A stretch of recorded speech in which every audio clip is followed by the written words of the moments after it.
Buenos días, presidente. Buenos días a todas y a todos. Nancy Flores, de la revista Contralínea.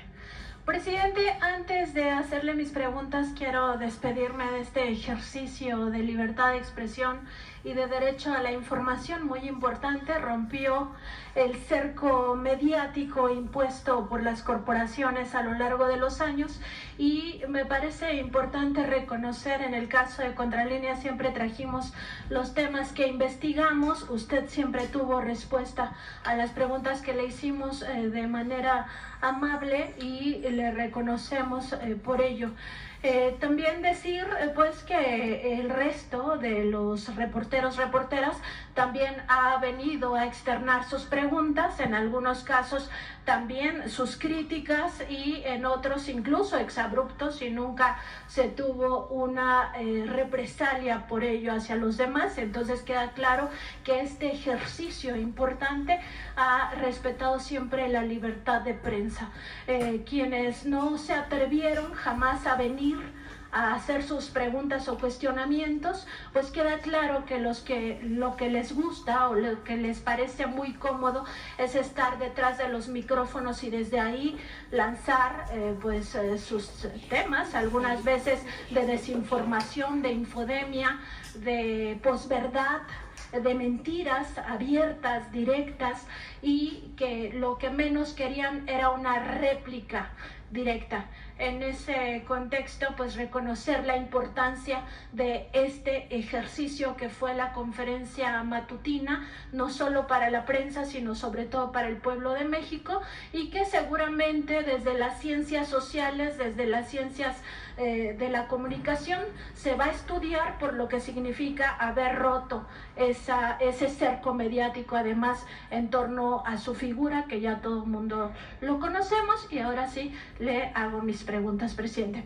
En la revista Contralínea conservamos un archivo que se podría decir histórico desde el punto de vista periodístico, y tenemos 3 expedientes importantes para la memoria del pueblo de México, y que se habla justamente de esta memoria, y tiene que ver con el expresidente Ernesto Zedillo. En días pasados, y a propósito de que él mismo alzó la mano, ¿no?, al salir de su silencio, usted recordaba en conferencias pasadas, presidente, que es el autor del mayor latrocinio que ha vivido nuestro país, que es el Fobaproa, y también recordaba 2 de las masacres que se cometieron en su sexenio, la de Aguas Blancas y la de Acteal. Habría que agregar también las masacres del Charco y el Bosque, que no se nos olvide también para la memoria. Y en ese contexto, pues decir que este expresidente mintió cuando dijo que tenía que trabajar para mantener a su familia. Tiene una pensión vitalicia que le paga el erario de la nación con dinero del pueblo. Actualizamos esta información y gana 136,000 pesos mensuales. Este mes de septiembre se está embolsando ese dinero, más de 1 millón de pesos anuales, y desde esa comodidad de seguir viviendo desde el erario, pues mantiene también este tipo de acusaciones. Ahora, en nuestro archivo de la revista Contralínea, en estos 3 expedientes, pues quizá también haya otra, situación grave, y es que se llegó a documentar presuntos nexos de su círculo cercano, familiares, su esposa, sus cuñados y su suegro, con el cártel de los Amezcua Contreras, el cártel de Colima, y en otro expediente de su entonces secretario particular, Líbano Sáenz, con el cártel de Amado Carrillo, el cártel de Juárez. Estos 3 expedientes documentan que de forma indirecta se tuvo esta información. Primero fue pinchando los teléfonos del cártel de los Amezcua Contreras, y ahí surgieron conversaciones con este primer círculo familiar de Ernesto Zedillo. Y en el segundo caso se estaba investigando a un militar desertor que se había sumado a las filas de Amado Carrillo, y ahí se obtiene una declaración de este militar donde se señala que Líbano Sáenz le había dado dinero más bien el cártel de Amado Carrillo le había dado dinero a Líbano Sáenz en el periodo de campaña, a pesar de que fue una campaña muy breve, la de Ernesto Zedillo. Todo esto viene con la importancia del momento para recordar quién fue este personaje, pero sobre todo porque los tres investigadores principales tuvieron represalias. Uno de ellos fue asesinado, otro fue exiliado y otro más fue encarcelado de por vida hasta su muerte. Entonces preguntarle, presidente, sobre esta hipocresía de Ernesto Zedillo de al final venir a decirnos que estamos entrando a una dictadura y que esto ya no es democracia y que a él no le convence y no le gusta lo que está pasando en México, por favor. Bueno, yo creo que se debe de comprender que estamos llevando a cabo una transformación. Eso fue lo que nos propusimos. Nosotros tenemos la convicción que no se puede enfrentar una decadencia, que era lo que se padecía en México. No solo era una crisis económica, de bienestar social, sino era una crisis en todos los ámbitos de la vida pública, en lo político, en la pérdida de valores. Vivíamos un proceso de degradación, padecíamos un proceso de degradación progresivo, una decadencia. Y para enfrentar ese mal, no había más que llevar a cabo una transformación, una revolución, un cambio de fondo verdadero. Pero teníamos que hacerlo, como afortunadamente se ha logrado, de manera pacífica, porque las tres transformaciones anteriores que han habido se tuvieron que hacer con las armas. La independencia, la reforma, la revolución, no lo querían así. Nuestros héroes, los padres de nuestra patria. Pero así se presentaron las circunstancias. No tuvieron otra opción, otra alternativa. Afortunadamente, nosotros logramos llevar a cabo esta transformación, el inicio de esta transformación, sentar las bases para esta transformación sin violencia.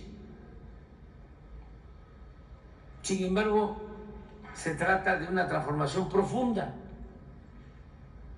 pacífica, pero igual de profunda que la independencia, que la reforma, que la revolución, porque se está arrancando de raíz la corrupción. Es una transformación radical, en el entendido que la palabra, el término radical viene de raíz. Entonces estamos arrancando de raíz la corrupción, las injusticias, los privilegios, y esto, como es natural, genera, produce una reacción. De ahí viene también la palabra, el término, el concepto reaccionario.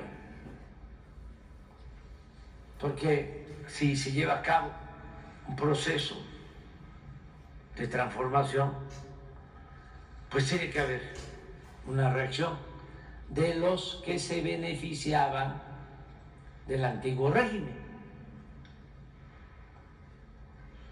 Entonces, lo que viene a ser Zedillo, pues es a enfrentar a quienes estamos impulsando esta transformación, aunque él no tenga autoridad moral. Sin embargo, están pues en su papel. Siempre ha habido en México una corriente de pensamiento conservadora. No desapareció el conservadurismo ni siquiera después de que se llevó ese acto sublime de justicia. Después, como decía Justo Sierra, acto sublime de justicia, después del fusilamiento de Maximiliano. Se pensó de que ya se alejaba el riesgo de la intervención extranjera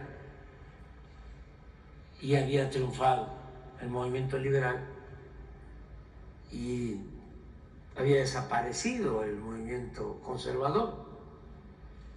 Pues no, ahí estaba y pronto retoñó con el porfiriato. Pasó del movimiento liberal a, de nuevo, un movimiento conservador. La revolución tampoco pudo acabar con el conservadurismo, se reinstaló, se restableció y en el periodo neoliberal o neoporfirista, pues desde luego que se volvió a implantar con mucha fuerza. Entonces nos ha tocado a millones de mexicanos actos de la humillación y del saqueo de los bienes nacionales. Nos ha tocado llevar a cabo esta transformación y por eso pues hay una reacción conservadora. Y los conservadores, puede parecer simplista, pero para entenderlo mejor y no andarse por las ramas, tienen cuando menos 3 características. La primera es que son muy hipócritas.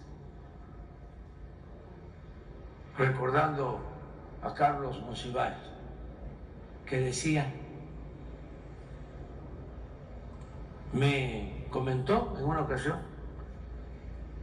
la derecha solo tiene como doctrina la hipocresía, o la verdadera doctrina de la derecha es la hipocresía. Esa es una característica. La segunda característica del conservadurismo es que les gusta mucho el dinero. Como lo dijo el cura Hidalgo en su momento cuando lo estaban excomulgando: el único Dios de ustedes, los oligarcas, es el dinero. Son muy corruptos. Todo esto explica el porqué del enojo conservador. Y lo tercero es que son muy autoritarios los conservadores, fachos. Sin embargo, a los conservadores de México, porque así es el conservadurismo en todo el mundo,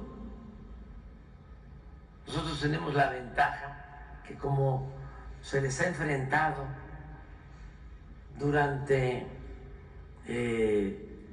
varios periodos de nuestra historia, pues tenemos un pueblo muy progresista, porque tenemos una historia fecunda en cuanto a la defensa de la libertad, de la justicia, de la igualdad, de la independencia, de la soberanía. Una de las cosas que debemos seguir impulsando, difundiendo, es todo lo relacionado con la grandeza cultural de México. Lo que yo llamo humanismo mexicano tiene dos pies. Es la herencia cultural que heredamos del México prehispánico, de las grandes civilizaciones que florecieron en nuestro territorio y que fueron civilizaciones negadas hasta la fecha. Ahora que me voy al retiro, que me voy a jubilar, voy a trabajar sobre eso. Tengo la hipótesis de que lo mejor del mexicano de hoy lo heredamos del México prehispánico. No quiere decir que no llegó cultura y civilización, si se quiere usar el concepto, de Europa, pero la influencia mayor la obtuvimos del México prehispánico. Lo más bueno, los elementos más buenos, los principios más buenos, la vocación de trabajo viene de ahí, del México prehispánico, contrario a lo que plantearon siempre los invasores y lo que quisieron hacernos creer, humillarnos, sobajarnos, ningunearnos, hasta llegar a negarnos a nosotros mismos.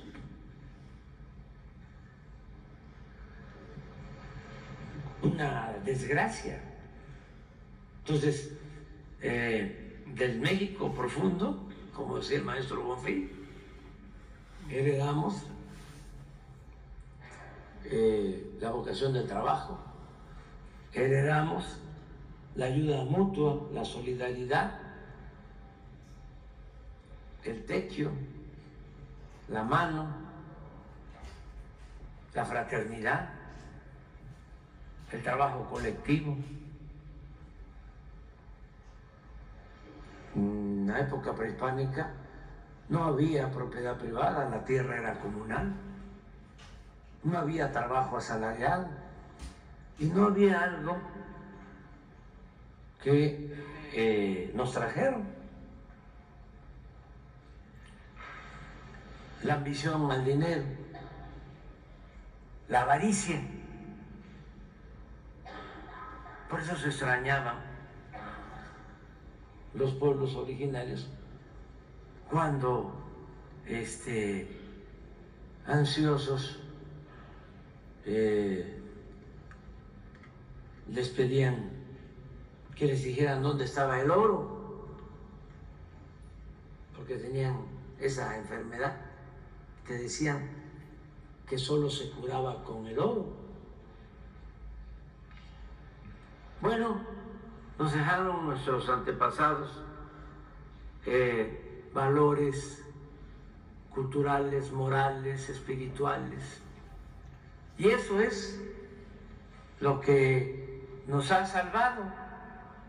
y por eso enfrentamos calamidades, temblores, inundaciones, pandemias, malos gobiernos, y México está de pie, siempre se levanta nuestro país. Y lo otro es la historia, excepcional, con todo respeto. ¿Dónde están los hidalgos en otros países? Porque Hidalgo no solo lucha por la independencia, lucha por la justicia. Es el primero en proclamar la abolición de la esclavitud y paga caro el enfrentarse a los potentados. Pues lo asesinan, le cortan la cabeza y en escarmiento exhiben la cabeza de Hidalgo 10 años en la plaza principal de Guanajuato. De todo esto hablamos aquí en las mañaneras, porque no se hablaba mucho de esto. Y Morelos, imagínense, gran estadista, nada más con cumplir los sentimientos de la nación de Morelos, estaríamos haciendo un buen gobierno, se lleva a cabo un buen gobierno. Ese es un manual de humanismo y buen gobierno, que se modere la indigencia y la opulencia, que se eleve el salario del peón, que se eduque al hijo del campesino igual que al hijo del más rico hacendado, que haya tribunales que protejan al débil de los abusos que comete el fuerte. Eso es Morelos. Vamos a recordar al maestro Pellicer. ¿Por qué no pones, creo que es en el poema de Cananea o algo de Morelos? ¿Quieres saber qué es Morelos? A lo mejor lo encontramos. Miren, mañana o pasado, antes de terminar esta semana, le vamos a hacer un homenaje a este equipo.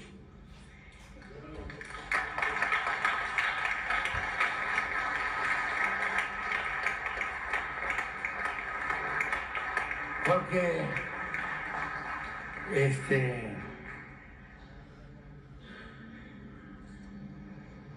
siempre responden, no es fácil. Nada más un fragmento.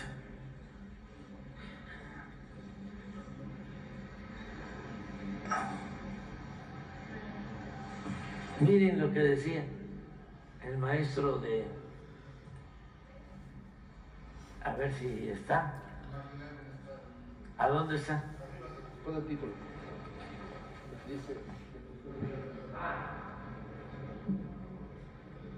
Imaginad una espada en medio de un jardín. Eso es Morelos. Imaginad una pedrada sobre la alfombra de una triste fiesta. Eso es Morelos.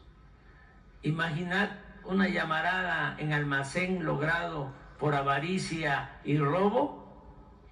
Eso es Morelos. Ya.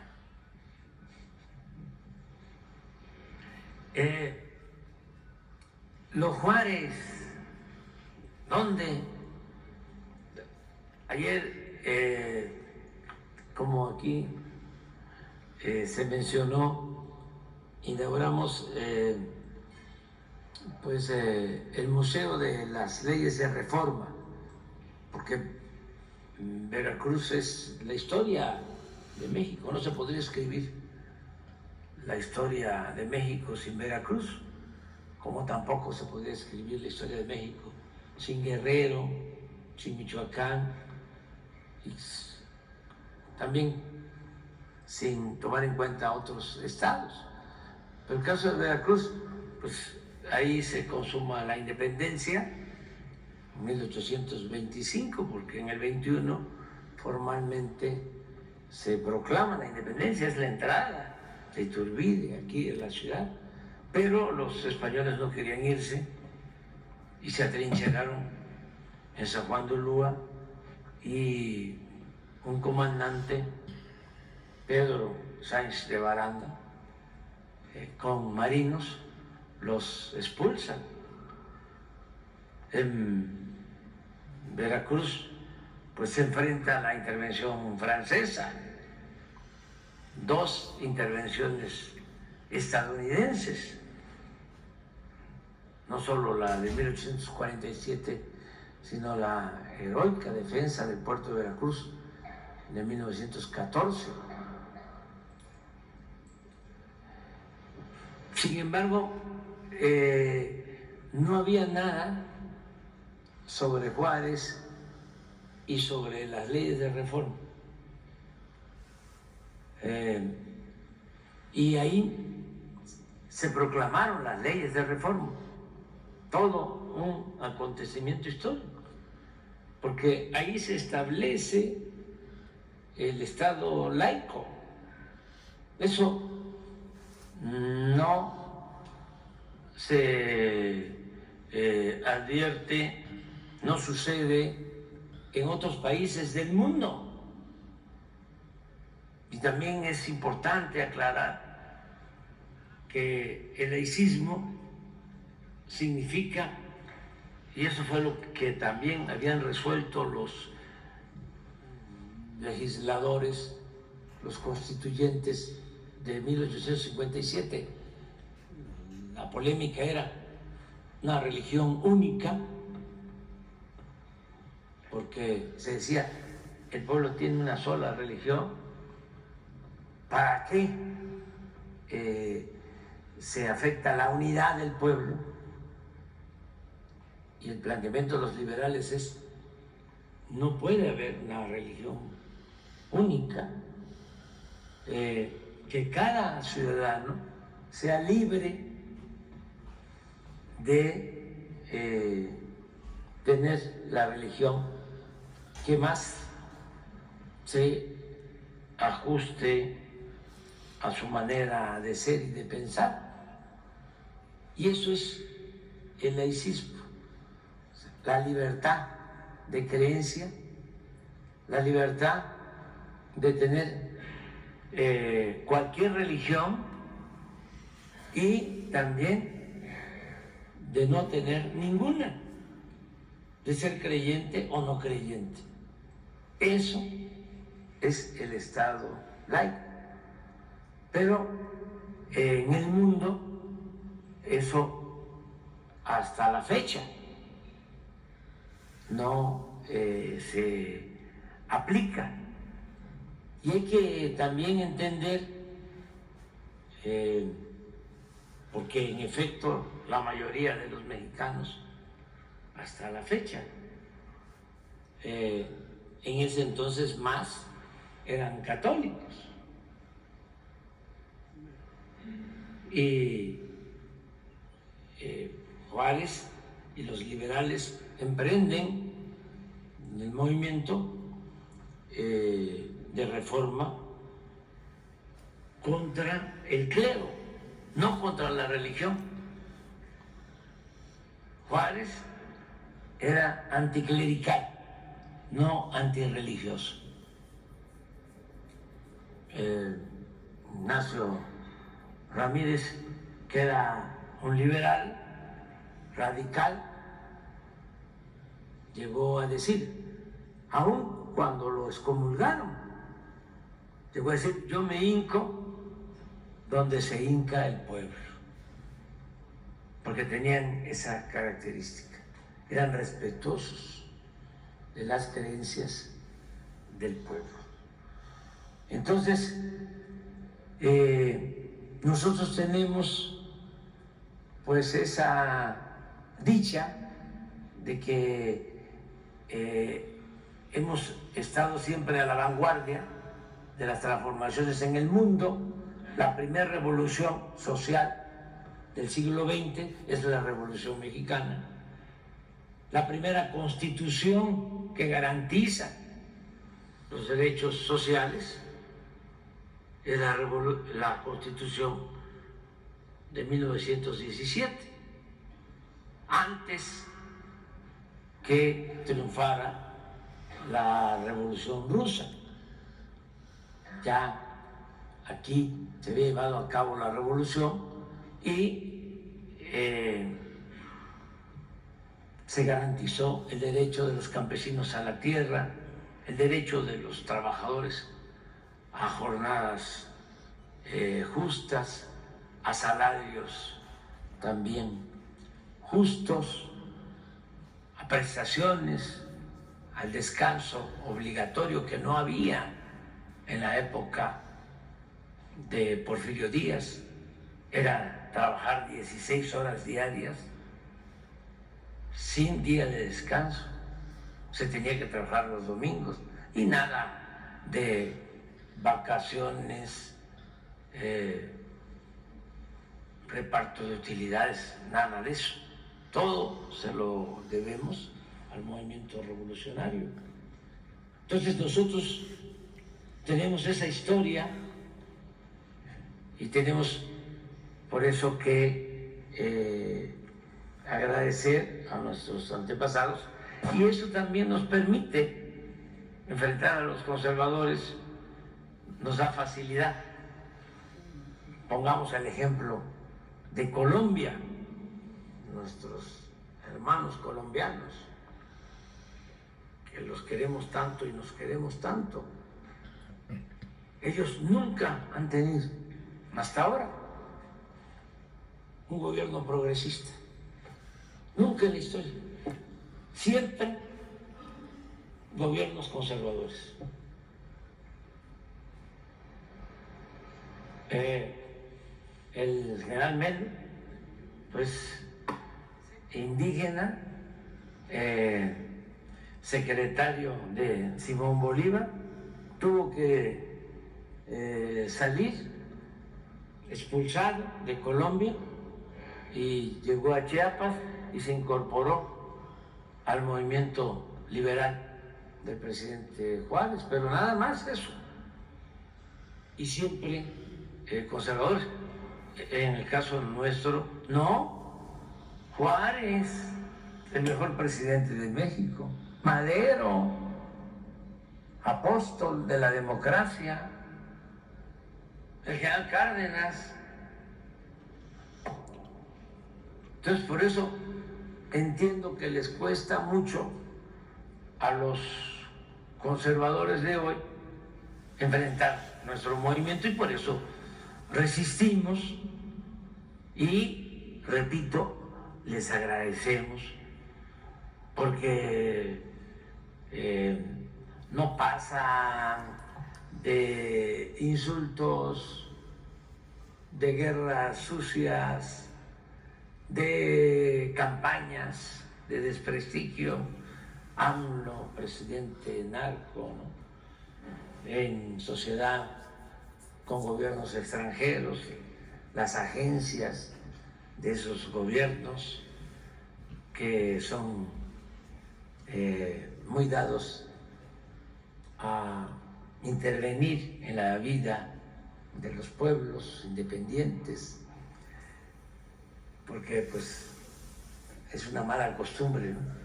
Que ojalá y se les vaya quitando poco a poco. La prensa también, no solo la nacional, los medios nacionales, los extranjeros, los famosos, el New York Times, el Washington Post, Wall Street Journal, Financial Times, periodistas que les dan, yo digo, el premio Nobel de Periodismo, el Pulitzer, uno que nos calumnió, famosísimo, Tim Golden, 2 veces le dieron el